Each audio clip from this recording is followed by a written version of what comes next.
Hey, what's up, guys, and welcome back to another episode of Wednesday Wisdom. You know, there are so many areas of life that require wisdom. And if I were to make a list right now of all the areas of life where we need wisdom, I would say that one of the things that would top the list for many of us would be the need for wisdom as it relates to our finances. Let's be honest, we don't always make wise decisions when it comes to our money. And we could probably use a little guidance from above every now and again. So the question I want to ask this morning is, what does the Bible say about money? Well, some people think that the Bible says that money is the root of all kinds of evil. But that's not actually what the Bible says at all. The Bible doesn't say that money is the root of all kinds of evil. It says that the love of money is the root of all kinds of evil. You see, money is a good thing as long as it doesn't become the ultimate thing. Now, if you've been with us on Sunday mornings, you know that we're going through a series on the Sermon on the Mount. And in the Sermon on the Mount, in chapter 6, Jesus says that you can't serve two masters. You can't serve both God and money, he says. And the point here is that money should never become an idol in our life. We shouldn't love money more than we love God. Money is not something that we should ever worship. It's merely a gift from God. Money is a good thing. And we're called to be good stewards of the money that God has given us.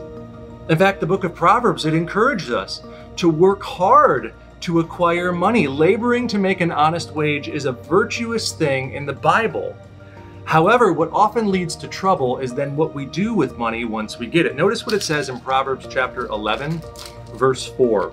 This is helpful for us this morning. It says this: "Riches do not profit in the day of wrath, but righteousness delivers from death." The point here in the Proverbs is that money is something that we can't take with us. When we die, money has no eternal value. And we're never going to stand before the gates of heaven and say, here, can I buy a ticket to heaven? That doesn't work that way. Money fades when we're dead. And so the point here is that the only thing that counts is righteousness. And that righteousness is something that only comes through Jesus Christ. He has accomplished righteousness for us, and He is our ticket into glory. And so our money will fade. And so the book of Proverbs says, because of that, because money will fade, we're to be generous with our money with the time that we have. In Proverbs 21, it talks about giving to those who are poor. In Proverbs 22:16, it says, don't oppress the poor to create wealth. That won't actually amount to anything good in your life. In Proverbs 28:17, it says, give to the poor. In fact, and you'll receive a blessing from God. And so God's desire for money is to be stewarded in ways that don't just benefit us, but they're a blessing to the world around us. Money isn't just meant for us, it's meant for the world. It's meant to be a blessing. Notice what it says in Proverbs chapter 3, verses 9 through 10. This is one of the key passages. It says this: honor the Lord with your wealth and with the first fruits of all your produce. Then your barns will be filled with plenty and your vats will be bursting with wine. Now, we can take this verse a little too far. In fact, many of us probably are familiar with some of the prosperity gospel, and we hear things all the time about, giving to the Lord, and all of a sudden then we'll be rich. I don't think that that's what this proverb is saying. This is a general principle, and the point here is this: if you honor the Lord and you look to whatever God would want you to do with your money in that moment, say, God, I want to honor you with my wealth. If that's how you are to live your life with your money, then God will provide for you. God will care for you. God will bless you ultimately.